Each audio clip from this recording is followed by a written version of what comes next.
vamos a comenzar. Ana. Sí, buenas tardes. Muchas gracias por su asistencia. Les quiero leer un pequeño resumen de nuestra expositora. Gabriela Cadena es originaria de la Ciudad de México, en donde estudió el posgrado de Biblia y Teología. Recibió el título de misionero de la palabra por parte del Instituto de Pastoral Bíblica Salvador Carrillo Alday. En el 2012 funda la Escuela Bíblica del Espíritu Santo en Woodlands. Desde entonces imparte cursos bíblicos en la parroquia de Saint Simon and Jude, en donde además colabora en la coordinación del Ministerio Hispano. Actualmente funge también como directora del Consejo Pastoral de la misma. Durante el verano, el Padre Pat organiza una serie de conferencias para la comunidad y dentro de esta serie de conferencias se impartirá la siguiente plática acerca de la Torá y nuestras creencias católicas. Muchas gracias, Ana. Muchas gracias a todos. Bienvenidos esta noche que el Señor nos permite unirnos por este medio virtual. Y brevemente nada más voy a pedir al Espíritu Santo y les pido que se unan a esta breve oración para que sea Él el que nos abra la mente, el corazón y podamos recibir esta palabra. Diciendo 3 veces, Espíritu Santo, fuente de luz, ilumínanos. Espíritu Santo, fuente de luz, ilumínanos. Espíritu Santo, fuente de luz, ilumínanos. Bueno, pues este tema que vamos a ver esta noche, el 20 de agosto, el Padre Pat va a dar esta misma plática en inglés. Y la plática que él está dando el día de hoy en inglés, que es acerca de los rollos del Mar Muerto, la voy a estar dando yo el día jueves 20 de agosto, para que ojalá también se puedan unir. Bueno, pues no sé si todos ustedes saben qué es la Torá. La Torá. Quizás han oído el nombre, pero no sabemos bien qué es la Torá, que también se conoce con el nombre de la ley o el Pentateuco. Y es el conjunto de los 5 primeros libros del Antiguo Testamento. Y estos 5 primeros libros que encontramos en nuestra Biblia tiene este nombre que en hebreo es muy solemne, Ha-Torah. Es el nombre que también los judíos utilizan para nombrar a la ley, Ha-Torah. Y es conocido también como la ley, es la traducción, y es el nombre con el que Jesús se refiere a estos libros. Vemos en el Nuevo Testamento cómo Jesús nombraba la ley.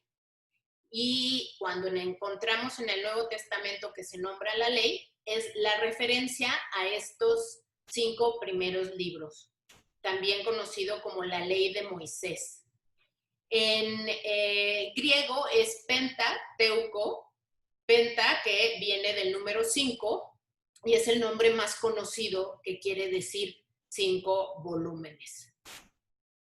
En el Nuevo Testamento se hace referencia a la ley en 15 ocasiones con este título de la palabra la ley. Y se hace referencia y se registra esta palabra en 197 veces en el Nuevo Testamento. Lo que quiere decir es que aunque sea un libro, un conjunto de libros del Antiguo Testamento, son fundamentales para el Nuevo Testamento. En estos libros de la ley vamos a ver que abarcan un periodo bastante largo, pues abarca desde los relatos del origen del mundo y del cosmos, que fue, según la Biblia de Jerusalén, lo define hace 2 millones de años aproximadamente, y también la historia de Abraham. Esta ya es historia, que va aproximadamente del año 1850 a.C. hasta la muerte de Moisés en el año 1220. Entonces, como vemos, es un periodo de historia bastante grande. Los libros que comprende este conjunto de la ley, la Torá o el Pentateuco son, primero, el Génesis, el Éxodo, segundo, el tercero, el Levítico, el cuarto es Números y el quinto, Deuteronomio. Y todo el libro de la ley es atribuido a Moisés.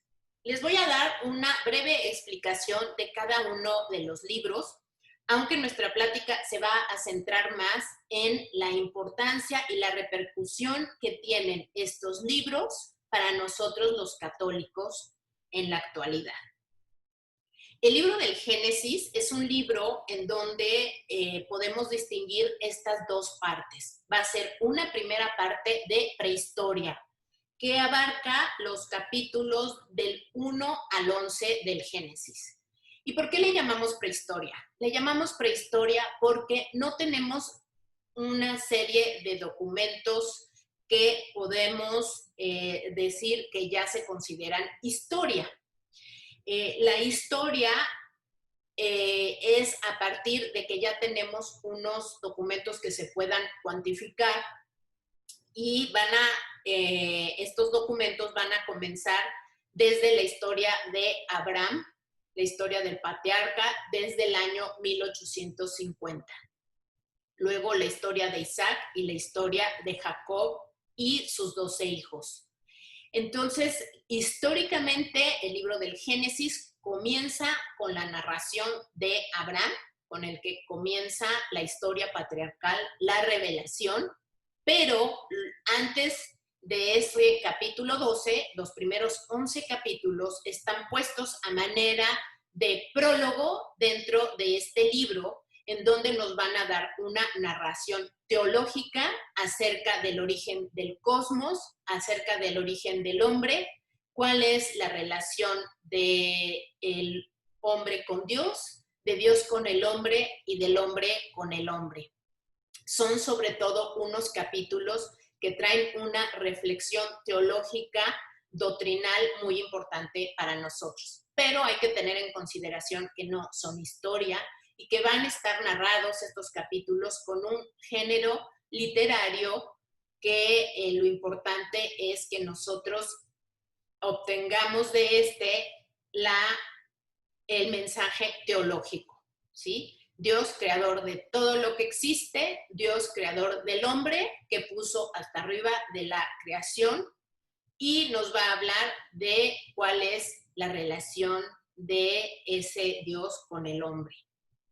No nos vamos a centrar más en el Génesis, pero es todo una teología muy importante para nosotros. El siguiente libro es el Éxodo, y en el Éxodo también vamos a distinguir dos partes muy claras. La primera, del capítulo 1 al 18, donde nos va a narrar la historia de Moisés. Y comienza con la historia de Moisés y los hebreos o israelitas que salen de Egipto, que están en Egipto presos y que van a llegar al Sinaí guiados por Moisés, quien va a liberarlos de esa esclavitud en la que vivían en Egipto. Estos entonces son relatos de Moisés y las disputas que tiene con el faraón, las plagas, la salida del pueblo en una noche, la Pascua, el paso del Mar Rojo y toda la travesía por el desierto hasta que el pueblo llega al Sinaí.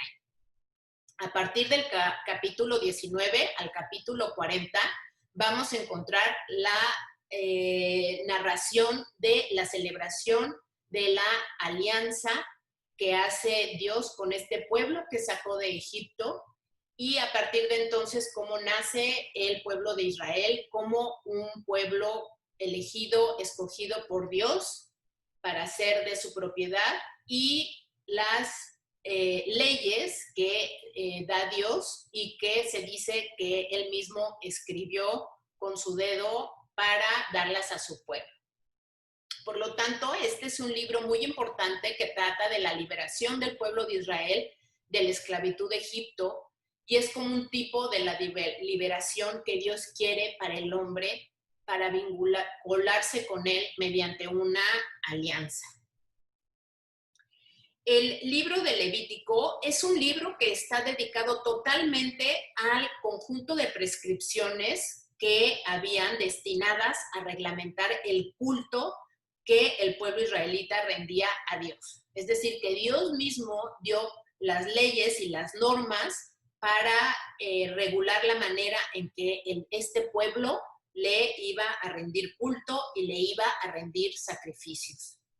Se llama Levítico porque fue la tribu de Leví la que fue elegida por Dios para celebrar los oficios sagrados, primero en la tienda en el desierto y posteriormente en el templo de Jerusalén.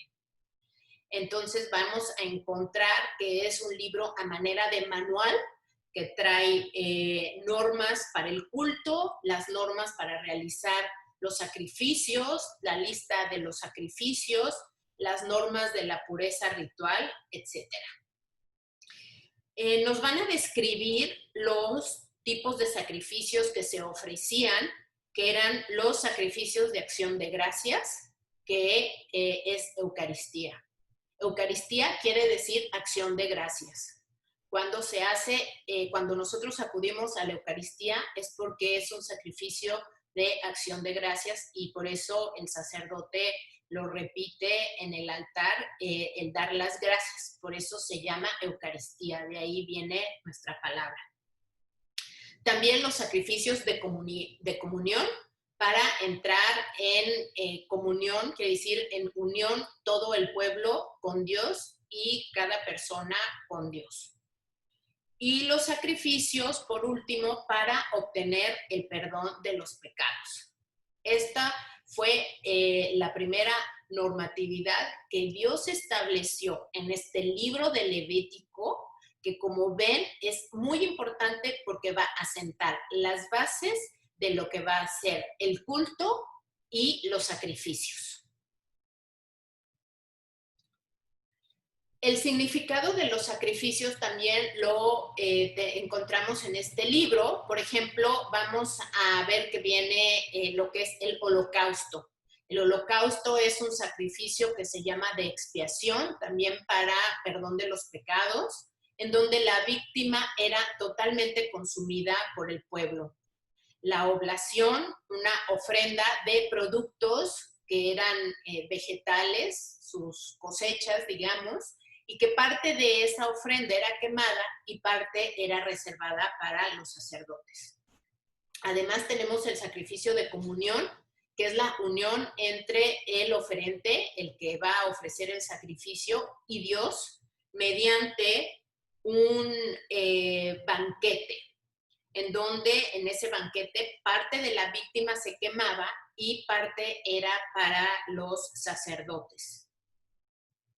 También encontramos que vamos a encontrar estas normas para la ordenación de los sacerdotes.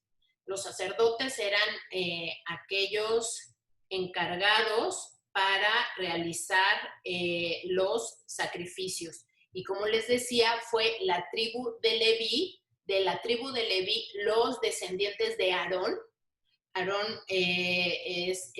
fue el hermano de Moisés y fue el primer sacerdote o sumo sacerdote que se encargó de hacer los sacrificios y el culto. Y sus descendientes eran los encargados de esto, dentro de toda la tribu de Leví.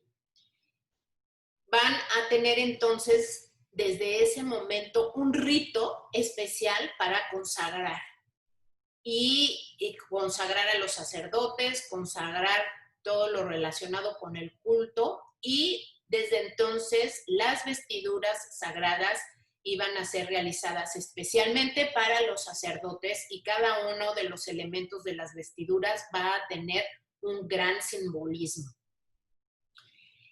Nos va a narrar también las maneras de recuperar el estado de pureza cada vez que se hubiera contraído alguna impureza legal.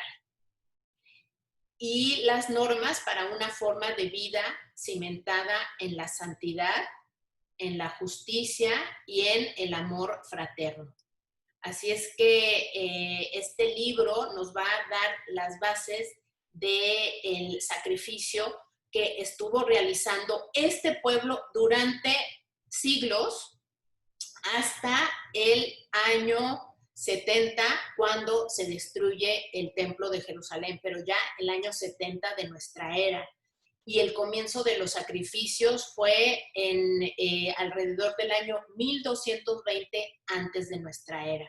Entonces vemos que fueron como 1300 años aproximadamente de estar realizando estos sacrificios, con algunas interrupciones cuando fueron deportados, pero en números redondos son estos.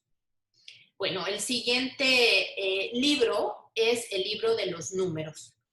Y este libro, junto con los dos anteriores, Éxodo y Levítico, van a formar una unidad histórica porque van a tener a el personaje importante de Moisés. Y entonces va a ser como una historia en donde cada uno narra una parte histórica acerca de todo este ministerio de Moisés. Son 36 capítulos en donde se va a narrar la continuación de la travesía de los israelitas desde el monte Sinaí hasta las fronteras de la tierra prometida, que son las llanuras del Moab, el Moab, que es una especie de monte que está enfrente del río Jordán y de la ciudad de Jericó, desde donde se aprecia la tierra prometida o la tierra de Canaán. Y fue el último lugar donde estuvo Moisés. Ahí en las llanuras de Moab murió y él ya no entró a la tierra prometida, sino su sucesor Josué fue el que guió al pueblo. Fueron en estas llanuras del Moab en donde terminó el relato de de Moisés. Entonces es este libro de los números que vamos a encontrar estas narraciones que van a ser heterogéneas, cada uno con episodios y con leyes diversas, que además estas leyes fueron agregadas en épocas posteriores. Fueron leyes que fueron actualizadas al tiempo en el que estaban viviendo, no nada más del desierto, sino cuando entraron a la tierra prometida y cuando se construyó el templo y se tuvo ya el templo en Jerusalén. Pero son puestas en este orden después del Éxodo y del Levítico, precisamente para hacer notar que todas las leyes del culto iban a depender de esta ley de Moisés, que se inició en la alianza que hace Dios con su pueblo en el Sinaí.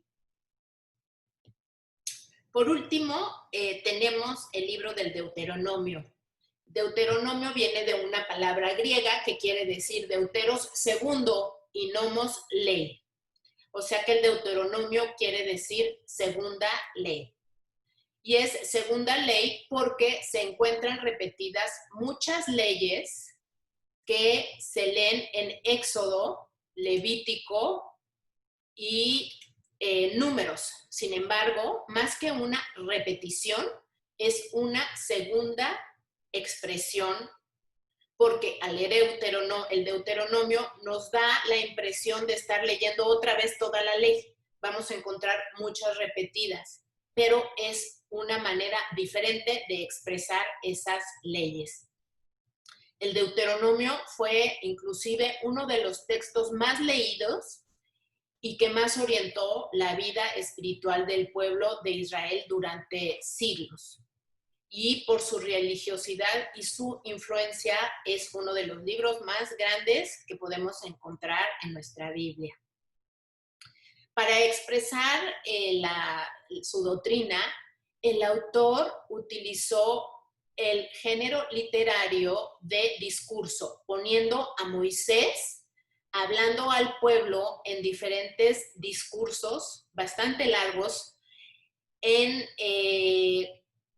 este periodo en donde el pueblo ha pasado 40 años en el desierto, pero que al llegar a la tierra prometida ya ha nacido una generación nueva de israelitas. Así es que la generación que salió del Sinaí no es la misma que llegó a Canaán.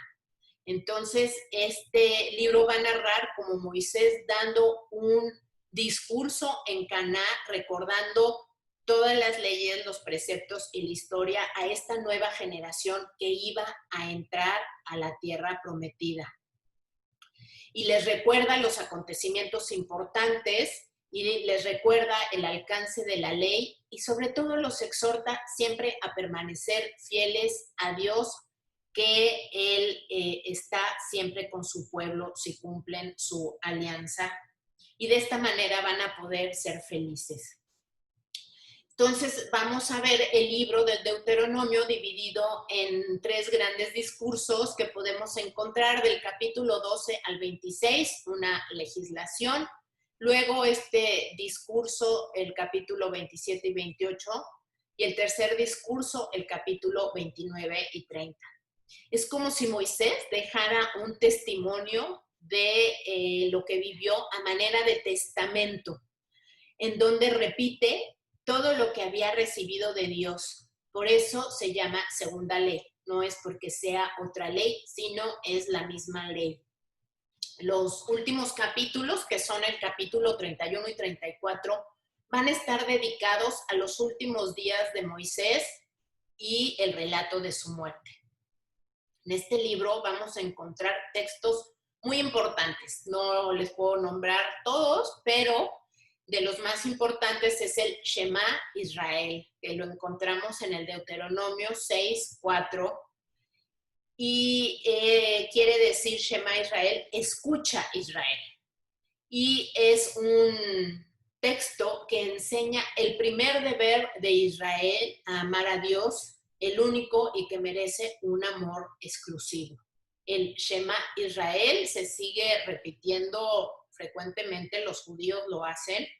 Jesús era la oración que pronunciaba y la pronunciaba 3 veces al día, esa era la costumbre. Los invito a que conozcan el Shema Israel y que lo adoptemos, esta gran oración que dice, escucha Israel, el Señor nuestro Dios es el único Dios y a Él amarás con todo tu corazón, con toda tu alma, con toda tu mente. Y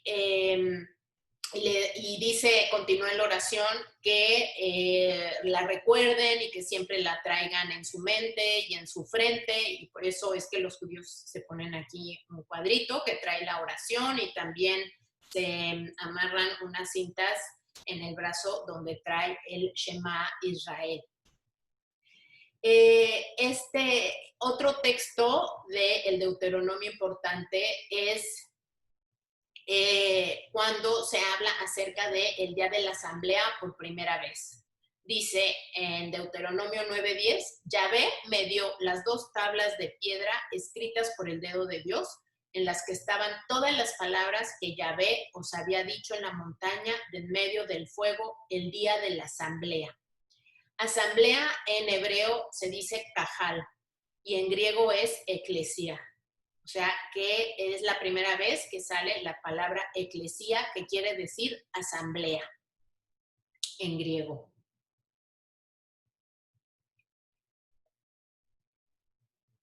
Bueno, ya que conocemos un poco más de estos libros, vamos a ver cuál es el sentido religioso de estos libros que hablan del inicio de la alianza y de estas leyes dadas por Dios a Moisés y ver cuál es la influencia que tienen en nuestras creencias católicas y en nuestras prácticas católicas, en todo nuestro catolicismo. Podríamos llegar a pensar que a lo mejor, pues por ser antiguas, ya no tendría ningún sentido, pero vamos a ver que han sido una prefiguración en donde encontramos el culto que ahora nosotros realizamos con la nueva alianza. Entonces vamos a ver los elementos de este culto que son el arca de la alianza, el tabernáculo o tienda del encuentro, los utensilios, así como el sacerdocio y la alianza. Hay mucho más elementos, pero me voy a enfocar en esta plática nada más a estos, que es mucho material. El arca de la alianza. Vamos a ver que el hombre, nosotros podemos darnos cuenta que a través de la historia siempre requiere el hombre un signo sensible de la presencia de Dios.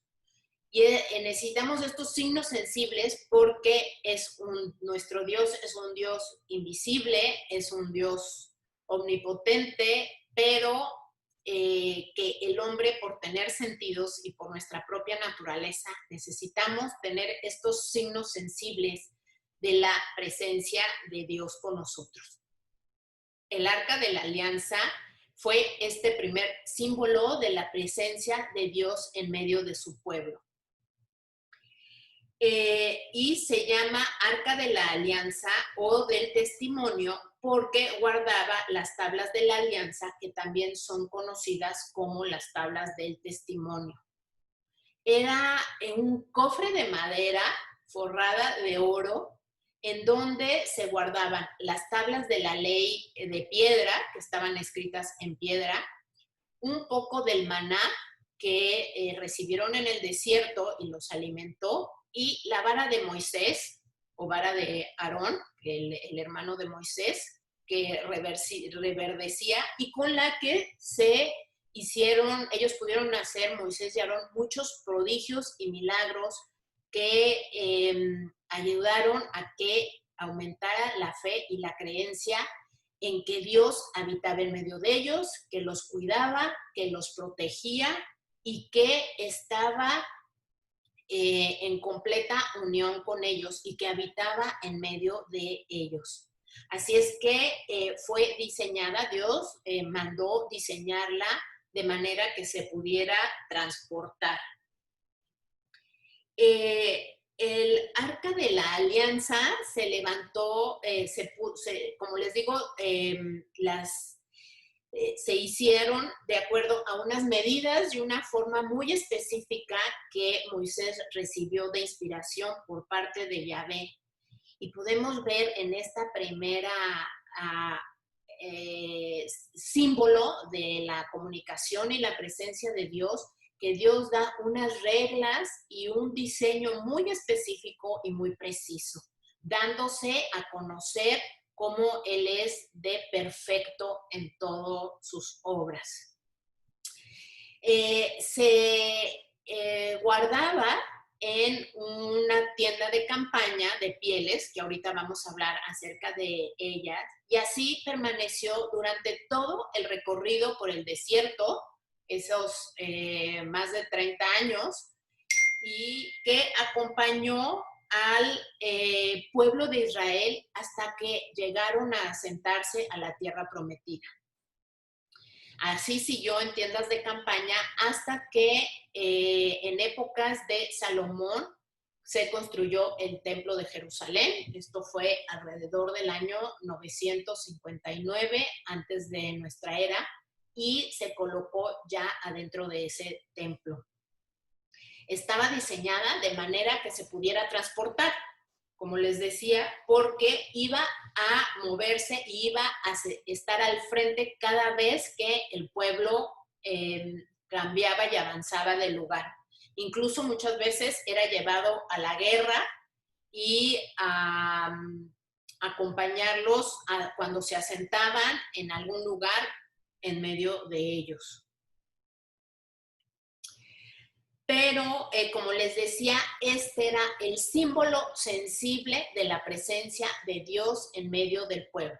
Pero ni las tablas, ni el maná, ni el bastón eran Dios, pero eran el signo sensible de Dios habitando entre el pueblo. Y esto es muy importante porque desde ese entonces Dios nos da signos sensibles de su presencia, de un Dios al que no podemos ver, pero que por medio del signo sensible nosotros vemos una cosa, pero entendemos y con fe entendemos adquirimos la otra. Es decir, el pueblo veía el arca de la alianza y sabía y sentía la presencia de Dios en medio de ellos. Y cada una de estos elementos contenidos dentro del arca veo yo como una representación de Dios. Por ejemplo, la palabra de Dios en las tablas, ¿no? Escrita, la primera palabra que quedó por escrito de parte de Dios en las tablas.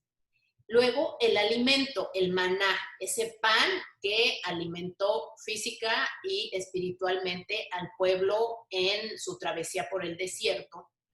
Y la vara con la que se hacían prodigios y milagros por parte de Dios. Veo entonces que el arca puede ser como una prefiguración de la Santísima Trinidad, ¿no? Un contenedor que representa a un solo Dios que contiene en su interior o en él mismo lo que es la palabra de Yahvé, podría ser el Padre que habló Yahvé y se reveló al pueblo, el pan como Jesucristo, el Hijo que se hizo carne y se hizo después Eucaristía, y la vara como el Espíritu Santo, ese dinamis, obrador de prodigios y de milagros. Son las tres personas contenidas en una arca. Esta arca, como les digo, acompañó al pueblo desde el Sinaí hasta el Templo de Jerusalén y desapareció cuando los babilonios conquistaron Jerusalén en el año 586, quemaron el templo y pues no sabemos si quemaron el arca que estaba allá adentro, si desapareció, no sabe, la cuestión es que no sabemos más del arca desde ese entonces. Claro que con ojos nuestros, cristianos, no para los judíos, pero para nosotros, pues sabemos que esa arca en algún momento tenía que desaparecer porque va a venir la nueva alianza y vamos a tener la presencia de Dios de una manera nueva.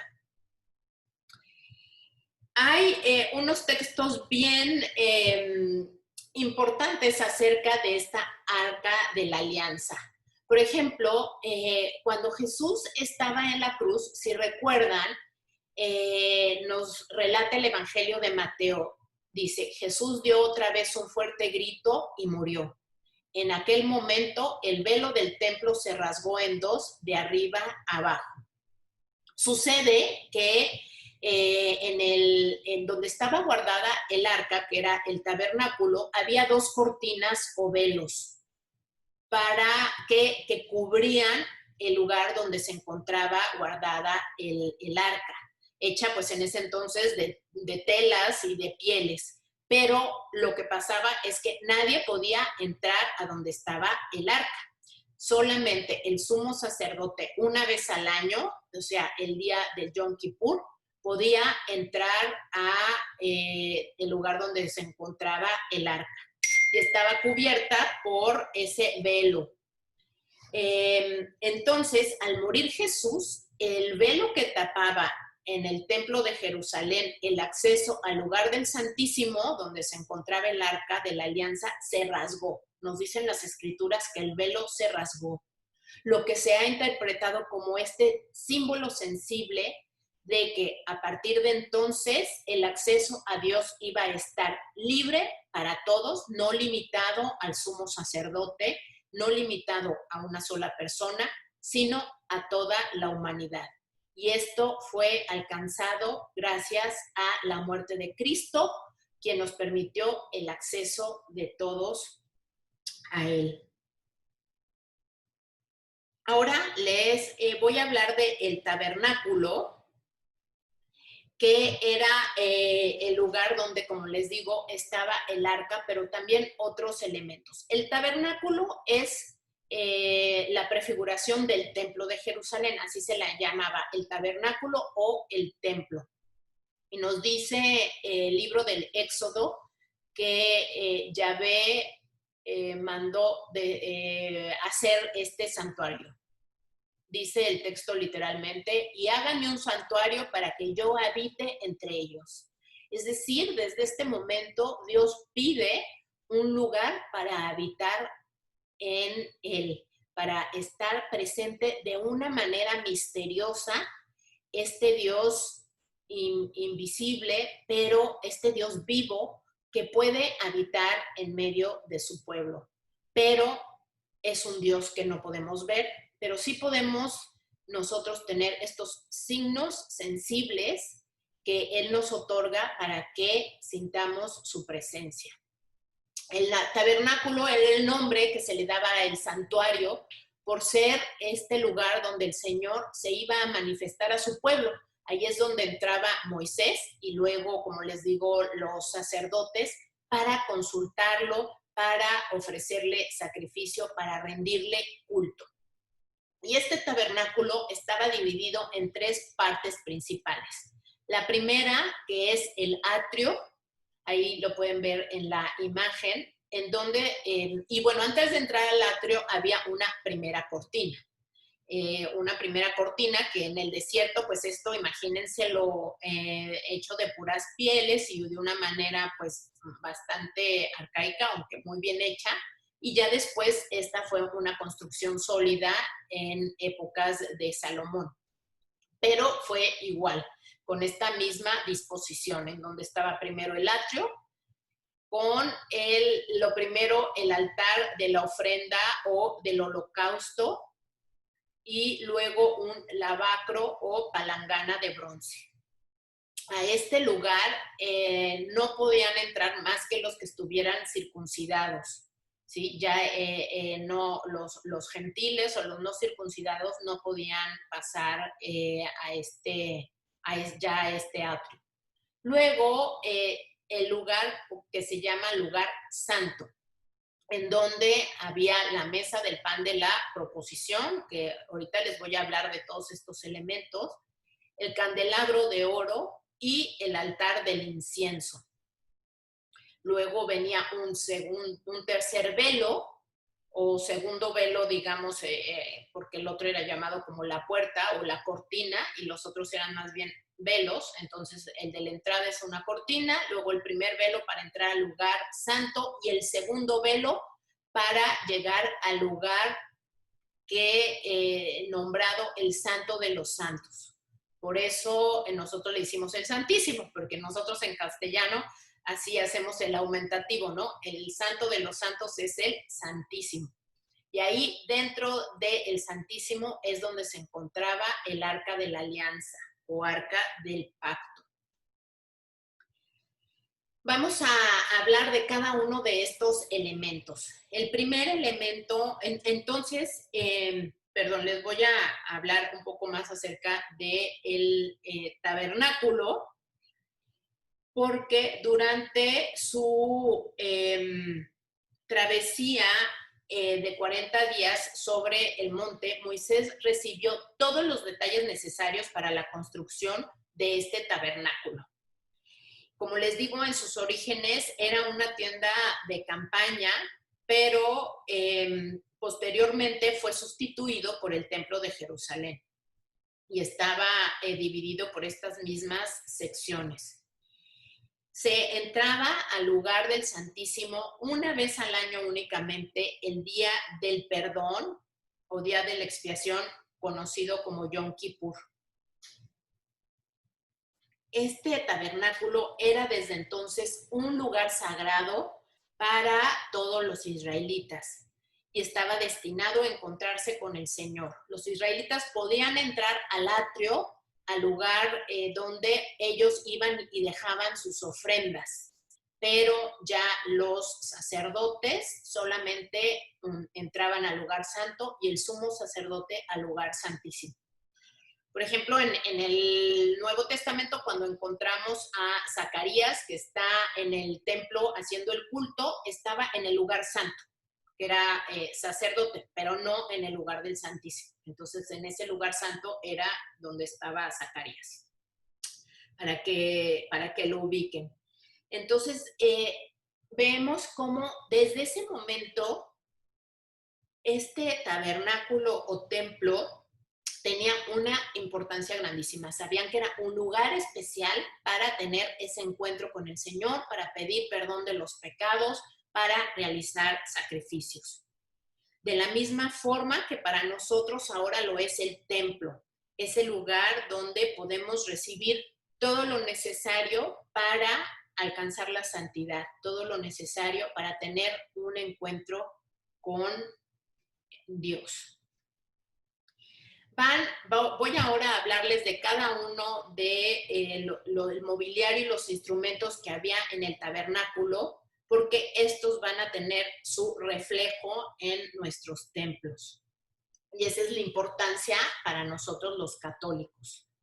El altar de bronce. Y este altar de bronce, en el texto del Éxodo 27, nos dice que este altar estará completamente consagrado al Señor. Y una vez al año ofrecerá a Aarón sobre los cuernos del altar la sangre del sacrificio para obtener el perdón de los pecados. Una vez al año, todos los años, sobre este altar se ofrecerá el sacrificio para obtener el perdón de los pecados. Entonces es en este altar, llamado también el altar del holocausto, donde se efectuaban los sacrificios animales. Y era una mesa ubicada al frente, a la puerta del atrio. Y cada uno de los que pasaba a través de la cortina de entrada tenía que pasar por este altar que estaba ensangrentado de todos los sacrificios de animales. Porque el hombre solo podía aproximarse a Dios por medio de los sacrificios. Así es que era lo primero que los israelitas encontraban al acercarse a Dios, el altar de los sacrificios. Estaba hecho de madera de acacia y el lugar donde se sacrificaban las víctimas, y de bronce en donde se quemaba. Entonces tenía estas dos funciones. Constantemente había fuego que estaba quemando y consumiendo los sacrificios que se ofrecían. En cada una de las esquinas tenía 4 cuernos. Aquí en esta imagen se puede ver un poco mejor cómo en cada uno de las esquinas estaban estos cuernos que significaban pues el cordero, ¿verdad? El cordero de Dios. Y donde en la parte superior iban a estar quemando a las víctimas. Jesús, además tenían varios utensilios que usaban para el sacrificio, porque aquí es donde se efectuaban todos los sacrificios, y iban a tener muchos instrumentos que iban a recolectar las cenizas, iban a recolectar la sangre en una especie de copas o de palanganas, y todo era hecho de bronce. Y así siguió desde el Sinaí hasta el Templo de Jerusalén. Jesús es ahora el altar de bronce. Es esa ofrenda que se da para el perdón de nuestros pecados. Y además es el sumo sacerdote, todo al mismo tiempo. La cruz sería el madero, como esa mesa de madera donde eran sacrificados los animales, el madero. Por eso a la cruz también se le llama el madero, que era el altar del Cordero de Dios que vino a quitar nuestros pecados. Él se dio en el altar del sacrificio por todos nosotros. Él se puso de sustituto por el pecado y recibiría esta muerte ofreciendo este sacrificio como juicio del pecado, pero no por sus pecados, sino por los nuestros. ¿Y qué quiere decir esto? Que en el altar los corderos se les ponían las manos arriba de la cabeza y se pronunciaban todos los pecados que el pueblo había cometido. Y luego ese animal era el que se sacrificaba. Entonces se sustituía el animal, la vida del animal, por la vida del pueblo pecador. Estos sacrificios eran realizados continuamente por los sacerdotes en el altar de los sacrificios. Más adelante encontramos la fuente de bronce y esta era un contenedor lleno de agua colocado entre el altar del sacrificio que acabamos de ver, el altar de bronce, y la entrada al lugar santo, a ese primer velo. Y estaba colocado ahí con agua que se cambiaba todos los días y servía para que los sacerdotes se lavaran las manos y los pies cuando fueran a entrar a la tienda del encuentro y fueran a oficiar y presentar la ofrenda, que ahí se presentaba en la tienda del encuentro, la ofrenda quemada. Había un pequeño recipiente para tomar el agua desde la fuente y lavarse antes de entrar. Este lavatorio significaba la necesidad desde ese entonces que los sacerdotes requerían de estar limpios y purificados antes de encontrarse y ofrecer sacrificio a Yahvé. Este lavatorio a nosotros, pues nos recuerda muy bien el lavatorio de los pies, primero que Jesús realizó a sus discípulos antes de la última cena, ¿no? Y es como antecedente del sacrificio del altar y de su entrega como víctima. También la fuente de bronce puede prefigurar la obra que realiza el Espíritu Santo en el bautismo, ¿no? La pila de agua, el agua que purifica y esta fuente de agua brotante que encontramos en el encuentro de Jesús con la samaritana. Era un agua que no para, una fuente brotante. Esta primera fuente de bronce que encontramos en el tabernáculo, se cambiaba el agua continuamente y ya desde entonces el agua tenía este significado de limpiar y purificar para poder tener este encuentro con Yahvé. Ahora para nosotros esta agua bendita la utilizamos también al entrar a misa y proviene precisamente de este ritual. Por eso en nuestras iglesias contamos con fuentes con agua bendita con la que nos persinamos o santiguamos y nos hace recordar este sello del bautismo. Esta agua se debe de poner a la entrada de la misa. Muchos se la ponen también a la salida, pero la verdad es que solamente debe de ser a la entrada porque ya estamos purificados. También esta agua bendita, ahora en nuestra liturgia, es utilizada por el sacerdote y por el Santo Padre, obviamente, para rociar a la gente antes del comienzo de la misa, precisamente para renovar nuestras promesas bautismales en la Cuaresma y en la Vigilia Pascual. Y todo este ritual proviene precisamente de esta fuente de bronce del tabernáculo y del ritual de los sacerdotes de limpiarse antes de ofrecer el sacrificio. También en este lugar, ya entrando al lugar del santo, encontramos el candelabro de 7 brazos, conocido también como menorá. Y estaba elaborado de oro puro y labrado a martillo. Es como Yahvé lo mandó hacer. Y constaba de 7 brazos, en cuyo extremo de cada brazo había una manera de cáliz o copa, como la flor del almendro. Y ahí se colocaba el aceite de oliva que estaba consagrado y que era el que servía de combustible para prenderlo a manera de velas, ¿no? Para que hubiera luz como candelabro. Este se colocaba delante del arca, o sea, delante del velo antes de entrar al lugar del Santísimo, que representaba el trono de Dios. Entonces también encontramos este elemento de la luz que nos va a indicar que está contenida en el Arca de la Alianza la presencia de Dios. Y los sacerdotes la encendían todos los días al amanecer.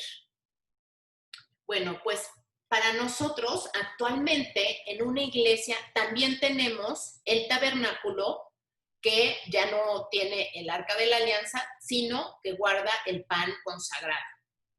Y cada vez que en el tabernáculo hay hostias consagradas, hay una lámpara roja llamada la lámpara del sagrario, que indica la presencia de Dios, ahí presente por medio de la hostia consagrada.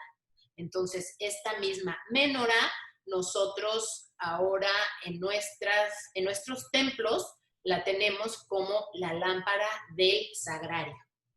Una representación igual.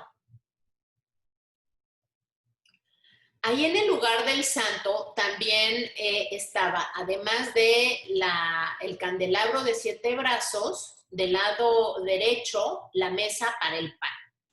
Y dice el texto del Éxodo 25 que se colocaban 12 hogazas de pan, las que cambiaban todos los días de reposo y servían de alimento a los sacerdotes.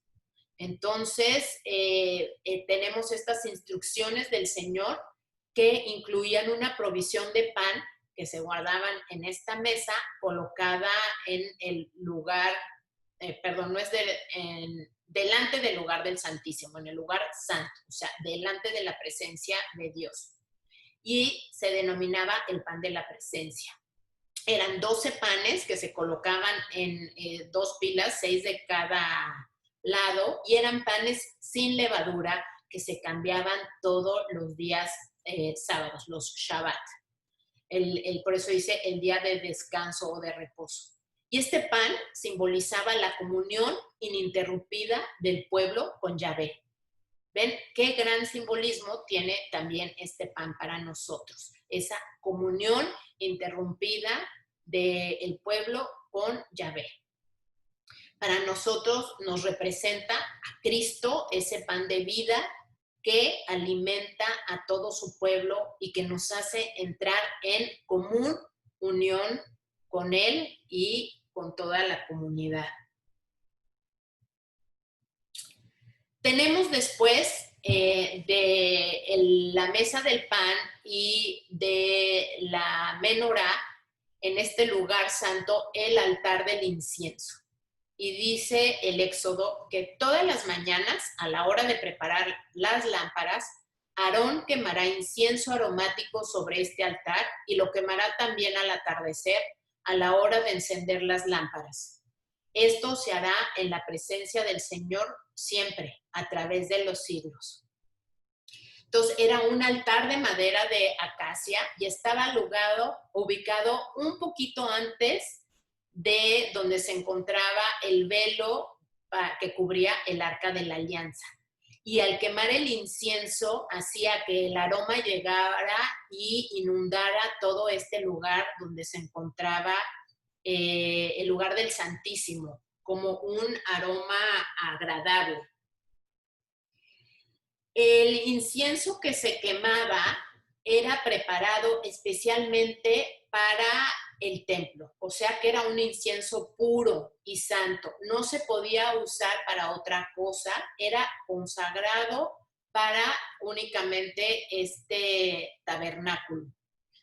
Y era utilizado comúnmente el incienso ya desde esa época para purificar el ambiente, ¿no? Eran los purificadores de ambiente. Sobre todo de lugares encerrados, ¿no? Y pues imagínense los olores y también pues todo lo que implica el que el humo purifica y las esencias purifican, y ahora está ya como más de moda también para nosotros usar esos purificadores y esencias que sí tienen este atributo de purificar y limpiar el aire, ¿no? pues desde ese entonces Yahvé pidió que se usara este incienso especial. Lo utilizaban desde ese entonces para cuando iban a pasar personajes importantes como reyes y emperadores, y entonces echaban el incienso para que cuando ellos pasaran estuviera un olor agradable y estuviera purificado. Ahora nosotros en nuestra liturgia se ha retomado todavía más el uso del incienso que viene desde esta época del tabernáculo y que se utiliza para purificar el ambiente donde va a estar nuestro Rey de Reyes, tanto antes de la liturgia de la palabra como de la liturgia eucarística. Por eso es que echan el sacerdote el incienso. El incienso también tiene un sentido como de misterio, ¿no? En donde la nube del perfume cubría la tienda del encuentro para no poder ver a Dios que estaba presente en el arca. Y ahora en nuestra Santa Misa, el humo del incienso también cubre el altar con las ofrendas para recordarnos que lo que vamos a ver va más allá de lo que vemos. Va a ser un milagro que con nuestros ojos humanos no podemos ver, sino que encierra un misterio de Dios. Y es que también la nube o el humo siempre en sentido bíblico tiene esta connotación de que se trata de una cosa que viene del cielo, ¿sí? Y habla acerca de la nube, que significa también Dios. En este altar, como les digo, tenían el incienso especial. Y ahora nosotros vemos también que, aunque vemos el pan y el vino, en realidad se trata del cuerpo y la sangre de Cristo. O sea, está velado, por eso el humo está velado, lo que está ahí en el altar. Y el incienso nos va a evocar esta realidad mística. Luego viene el aceite de consagrar. El aceite de consagrar, que el texto del Éxodo 30 nos dice: a través de los siglos, este será mi aceite santo de consagrar. No lo derramen sobre cualquier hombre común, ni preparen otro aceite igual a este. Es un aceite santo y como cosa santa deben tratarlo. Es un aceite que estaba formulado con plantas aromáticas y aceite de oliva. Y este aceite era derramado sobre la tienda del encuentro, el arca de la alianza, la mesa con todos sus utensilios, como vimos el candelabro, el altar del incienso, el altar del holocausto y todo lo que se utilizaba en el tabernáculo quedaba consagrado con este aceite para poderlos utilizar. Así es que el aceite era la manera de consagrar algo a Dios. También se ungía con aceite para consagrar a los sacerdotes, al sumo sacerdote y a los mesías. Este aceite de consagrar, este aceite de consagrar, pues nosotros lo tenemos también en el catolicismo. Los santos óleos que tenemos son 3. Primero, que es el santo crisma, usado para las ordenaciones sacerdotales, las confirmaciones, los bautizos, los sacramentos y cuando se consagran altares e iglesias. Luego tenemos el óleo de los catecúmenos, que es usado para ungir a los que se están preparando para recibir el bautismo. Y por último, el óleo de los enfermos, usado en el sacramento de la unción de los enfermos. Cada uno de estos óleos son bendecidos de una manera especial en la misa crismal que se lleva a cabo en la mañana del Jueves Santo. Entonces vemos cómo este símbolo igual pasa desde épocas de la Torá hasta nuestras prácticas católicas. El sacerdocio. ¿Qué decir acerca del sacerdocio? eran, como les había comentado, los descendientes de Aarón, que era el hermano de Moisés, de la tribu de Leví, los que eran consagrados sacerdotes para ejercer el culto en el templo. Yahvé mandó hacer vestiduras sagradas para que oficiaran los sacerdotes. Desde ese entonces tenían que tener unas vestiduras especiales. Y todas las vestiduras tienen un gran significado, que eso sería para otra plática, pero es de veras muy interesante cómo eran las vestiduras. Pero lo que ahora nos transmite es que eran majestuosas y estaban fabricadas con mucho esplendor, con las mejores telas, con oro, que era la tela morada, la tela púrpura, estos colores los más valiosos, la tela roja y lino torcido. Entonces las vestiduras del sacerdote eran sumamente lujosas y eran ungidos sacerdotes de generación en generación con este óleo que se consagraba especialmente para ellos y se les derramaba sobre su cabeza. Pero vamos a hablar ahora, a partir de este texto de Éxodo 19, quién es un sacerdote y qué significa ser sacerdote. Y dice el texto, ustedes me serán un reino de sacerdotes, una nación santa consagrada a mí. O sea que todo el pueblo era un reino de sacerdotes. O sea, no nada más una persona, sino todo un reino de sacerdotes. ¿Y por qué dice eso? Que es toda una nación consagrada a él. Porque todo Israel es un pueblo sacerdotal. Sacerdote es aquel que puede rendirle culto a Dios. Es entonces todo el pueblo sacerdotal, porque todo el pueblo va a rendirle culto a Dios. Es un pueblo que Dios ha apartado y separado, distinto de los demás pueblos, como nos dice el texto de Números 23, para rendirle culto al verdadero Dios. Entonces, tenemos que es este pueblo sacerdotal y dentro de ese pueblo sacerdotal estaba los descendientes de Aarón con un ministerio especial para ser los sacerdotes que iban a ejercer el culto en el templo. Que esta misma estructura es la que nosotros tenemos en nuestra teología actual, que viene desde esa época.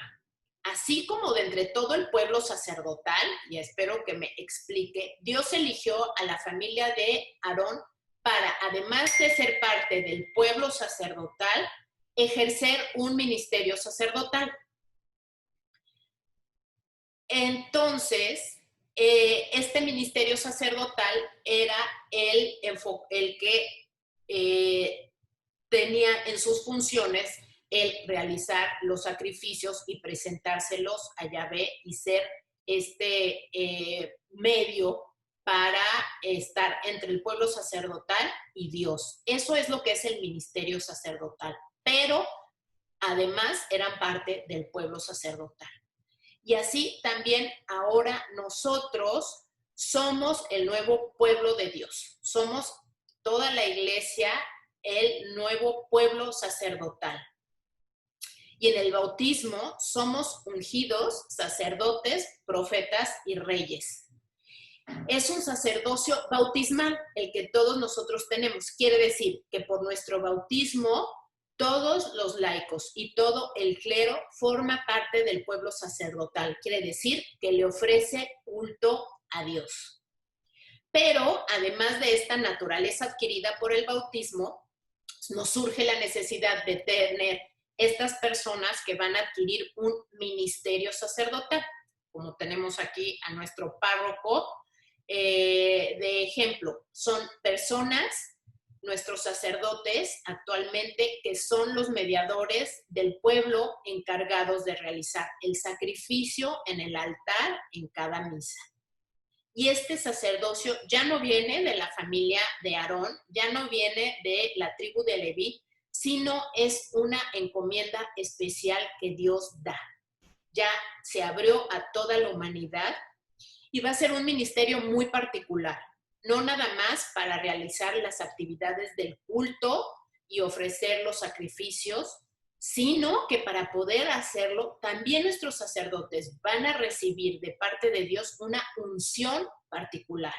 Así como hizo esta unción a Aarón, que fue el primer sacerdote que encontramos en las Escrituras, pues van a recibir ahora nuestros sacerdotes esa unción particular.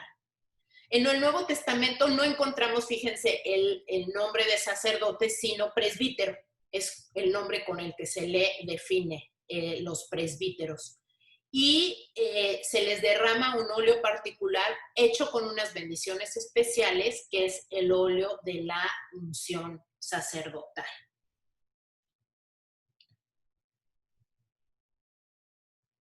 Y es ahora el Espíritu Santo el que elige, ¿verdad?, a quien quiere que sea su sacerdote. Pero es un misterio que viene desde hace más de 3,250 años, esta dimensión de ministerios y carismas para edificar el pueblo de Dios.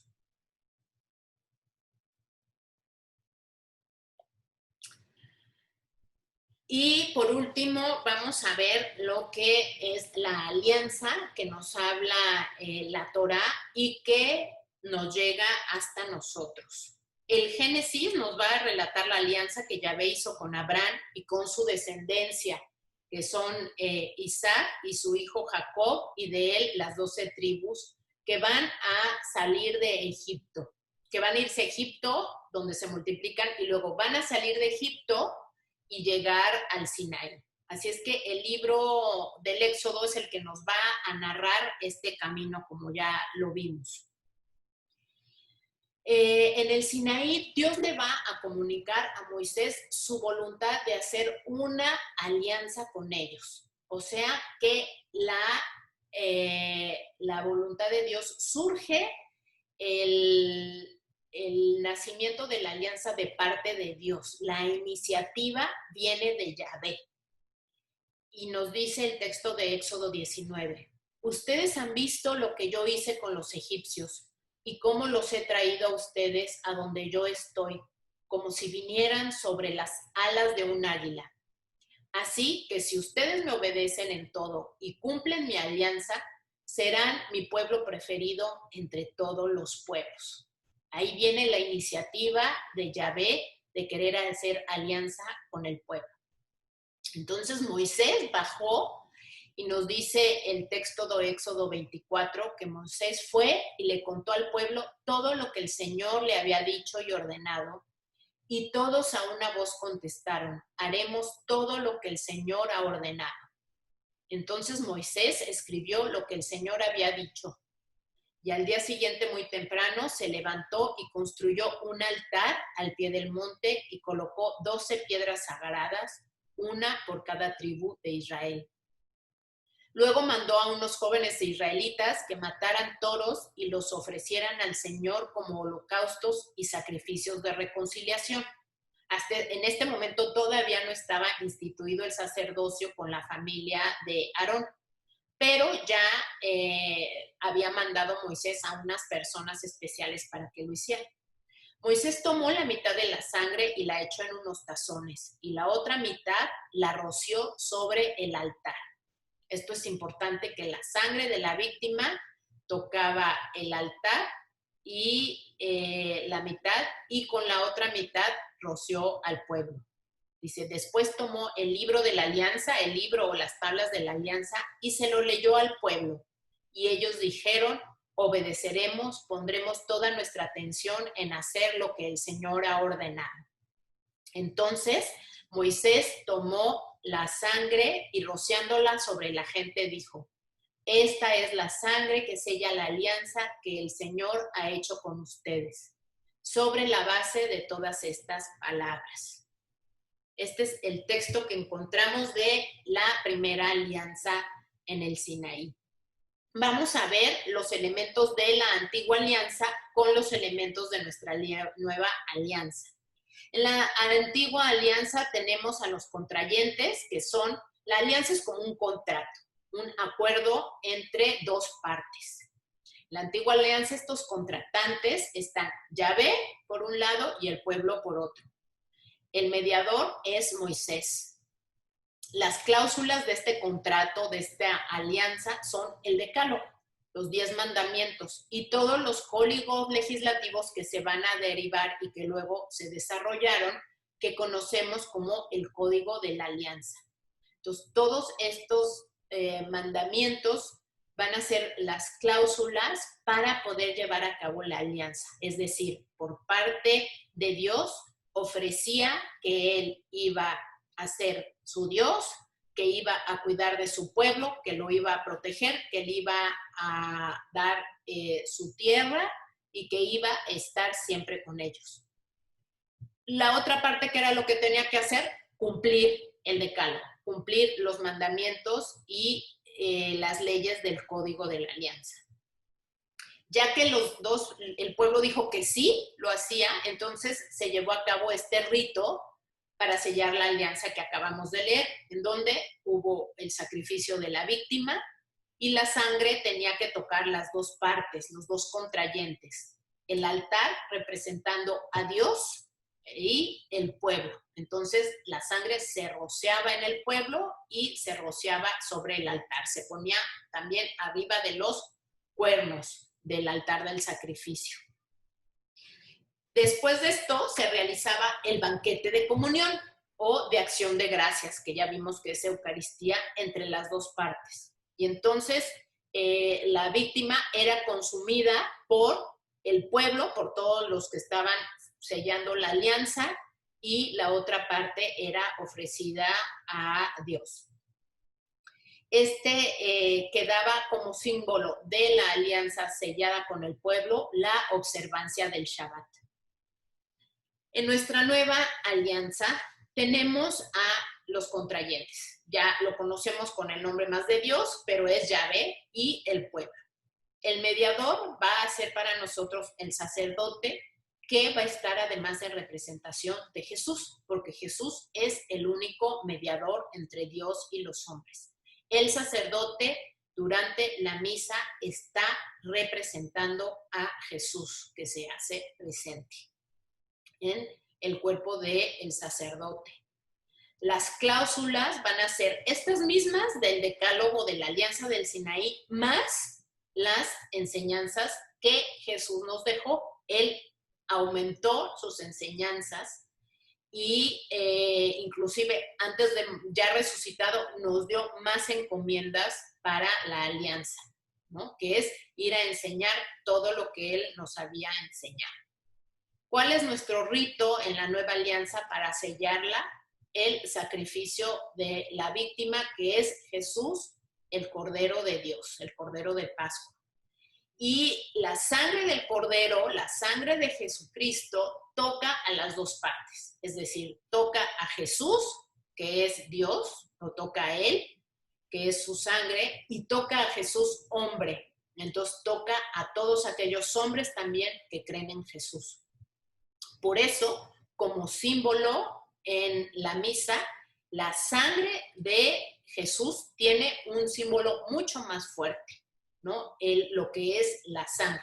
Esperemos que pronto podamos volver a recibir la sangre de Jesucristo, que es un símbolo sensible del sello de la alianza. El banquete de comunión es nuestra Eucaristía, que son el pan y el vino consagrados.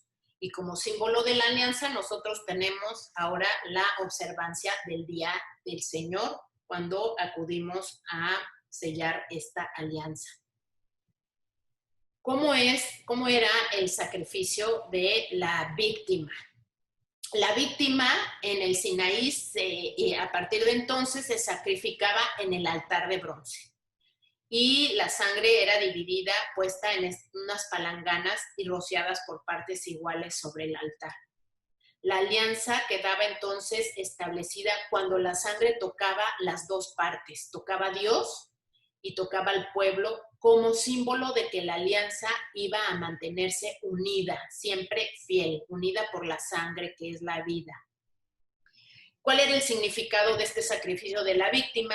Que si alguno rompía la alianza, entonces al que rompiera la alianza, su destino era como el de la víctima. Le iba a suceder lo mismo que la víctima, o sea, tendría que morir. Por eso Jesús, con su sacrificio, nos redime de morir, porque Él toma y se pone en nuestro lugar. De parte de Dios, Él siempre va a mantener la alianza. Dios es siempre fiel. El que rompe la alianza es el hombre y tenemos que estarla renovando por eso continuamente. Y desde ese entonces se renovaba la alianza pidiendo el perdón de los pecados y haciendo el banquete de comunión. En nuestro sacrificio, entonces, ¿por qué la necesidad de todos estos sacrificios que encontramos en la Torá? ¿Cómo se relacionan con el sacrificio del altar? Y les explicaba un poco lo que era el ponerse en lugar de la víctima. Y es que el pecado fue el que nos quitó esta vida eterna. Para nosotros recobrar esta vida es necesario expiar el pecado. Cada sacrificio, expiar era ponerse en lugar de. Entonces, cada sacrificio que se realizaba se ponía la vida en lugar de la otra. El sacerdote hacía esta expiación para la gente que ofrecía el sacrificio. La palabra expiación significa cubrir ante Dios. Y este significado me encanta porque quiere decir que quitaba el poder del pecado que había entre Dios y el hombre. Al cubrirse con la sangre, Dios ya no veía el pecado. Nosotros, cuando nos cubrimos con la sangre de Jesús, ya nos cubre nuestro pecado y no es que sea ignorado ni quitado, sino que está expiado, está cubierto y ya Dios no lo ve. Vemos cómo cada uno de estos sacrificios en el Antiguo Testamento van a ser expiación del sacrificio que va a sustituir Cristo Jesús. En esta nueva alianza vamos a tener estos elementos que nos dice el Evangelio de Mateo 26. Tomó en sus manos una copa y habiendo dado gracias a Dios, se la pasó a ellos diciendo, beban todos ustedes de esta copa, porque esto es mi sangre, con la que se sella la alianza, sangre que es derramada en favor de muchos para perdón de los pecados. Como que ya viendo todo lo anterior que viene de la ley, de la Torá, entendemos más el significado de este texto de Mateo. Cómo en cada misa se realiza un sacrificio de alianza, un sacrificio de comunión, donde participa Dios y participa toda la asamblea, toda la eclesía, y el sacrificio para perdón de los pecados. Todos estos sacrificios se llevan a cabo en nuestra misa. Según la ley de la Torá, casi todo tiene que ser purificado con sangre y no hay perdón de los pecados si no hay derramamiento de sangre. Por eso el sacrificio de Cristo comenzó desde que empezó a derramar su sangre en el huerto de Getsemaní. Y hubo un derramamiento que dejó toda su sangre esparcida. Y sí fue un sacrificio sangriento por el significado que tiene en derramar la sangre. O sea, que gracias a eso podemos nosotros acercarnos a Dios, porque el pecador no puede acercarse a Dios mientras no haya sido limpiado por la sangre. Y para terminar, les voy a leer este texto acerca de la nueva alianza, porque la epístola a los Hebreos, no puedo yo tener mejores palabras para describir lo que es nuestra nueva alianza, y espero que después de lo que hemos estado viendo, veamos cómo el sacrificio de la nueva alianza tiene más sentido. Y nos dice el texto, Por eso Jesucristo es mediador de una nueva alianza y un nuevo testamento, pues con su muerte libra a los hombres de los pecados cometidos bajo la primera alianza y hace posible que lo que Dios ha llamado reciban la herencia eterna que Él les ha prometido. Para que un testamento entre en vigor, tiene que comprobarse primero la muerte de la persona que lo hizo. Pues un testamento no tiene valor mientras vive el que lo hizo, sino solo cuando ya ha muerto. Por eso, la primera alianza también se estableció con derramamiento de sangre. Moisés anunció todos los mandamientos de la ley y a todo el pueblo. Después tomó lana roja y una rama de hisopo, las mojó en la sangre de los becerros y los chivos mezclada con agua y roció el libro de la ley y también a todo el pueblo. Entonces les dijo, esta es la sangre que confirma la alianza que Dios ha ordenado para ustedes. Moisés roció también con sangre el santuario y todos los objetos que se usaban en el culto. Según la ley, casi todo tiene que ser purificado con sangre y no hay perdón de pecados si no hay derramamiento de sangre. De manera que se necesitaban tales sacrificios para purificar aquellas cosas que no son copia de lo celestial, pero las cosas celestiales necesitan mejores sacrificios que esos. El acceso a Dios porque Cristo no entró en aquel santuario hecho por los hombres, que era solamente una figura del santuario verdadero, sino que entró en el cielo mismo, donde ahora se presenta delante de Dios para rogar en nuestro favor. Y no entró para ofrecerse en sacrificio muchas veces, como hace cada año todo sumo sacerdote, que entra en el santuario para ofrecer sangre ajena. Si ese fuera el caso, Cristo habría tenido que morir muchas veces desde la creación del mundo. Pero el hecho es que ahora, en el final de los tiempos, Cristo ha aparecido una sola vez y para siempre, ofreciéndose a sí mismo en sacrificio para quitar el pecado. Y así como todos han de morir una sola vez y después vendrá el juicio, así también Cristo ha sido ofrecido en sacrificio una sola vez para quitar los pecados de muchos. Como conclusión, entendemos cómo la Torá entonces va a guardar todo un gran valor en el culto que ahora se realiza en cada celebración eucarística. Cada uno de los mandatos del Éxodo, cada uno de los lugares, del mobiliario, cada uno de los utensilios que se utilizaban, tienen un valor actual para nosotros. Estas prescripciones que se relatan en la Torá, obviamente ahora ya han desaparecido. Y fíjense que es curioso también que a partir del año 90 de nuestra era, cuando se destruye el templo en Jerusalén, no vuelven a haber nunca más sacrificios. Pero ustedes creen que toda esta legislación, todo este mobiliario, todos los utensilios que se utilizaron durante siglos, que fueron mandados a hacer por Dios, ya perderían su uso una vez destruido el templo de Jerusalén? Creo que para nosotros es muy importante meditar en esto, porque obviamente tiene su repercusión ahora en esta nueva alianza. Todos esos elementos que se vuelven a ser nuevos en la nueva alianza instituida por Jesús y que retoman un nuevo valor.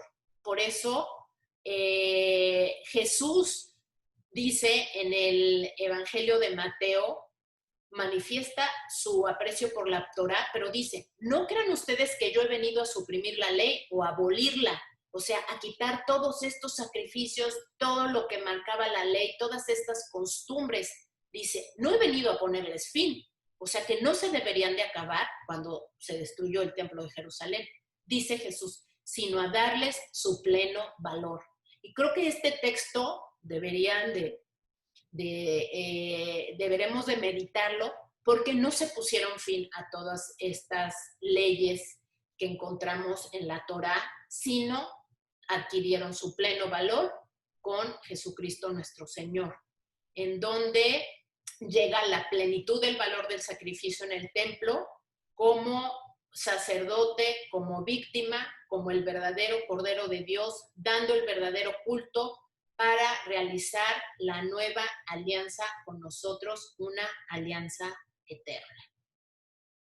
Y bueno, con esto vamos a terminar nuestra plática y quiero terminar con una oración muy hermosa que encontramos en el libro de los Números 6:24 y que dice: que el Señor te bendiga y te proteja, que el Señor haga resplandecer su rostro sobre ti, que el Señor te mire con agrado y te muestre su bondad, que el Señor te mire con amor y te conceda la paz. Para todos ustedes, amén. Muchas gracias por acompañarme y con mucho gusto, si tienen alguna duda o pregunta, espero poder respondérselas. Con mucho gusto lo hago.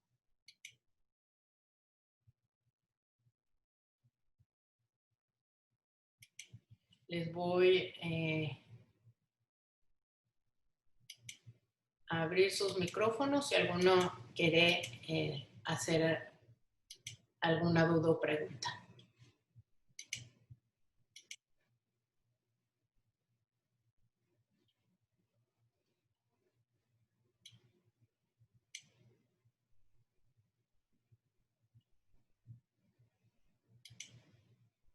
Me la pueden levantar la mano y se las doy. La plática va a quedar grabada y la van a poder consultar si quieren posteriormente a través de la página de San Simon and Youth.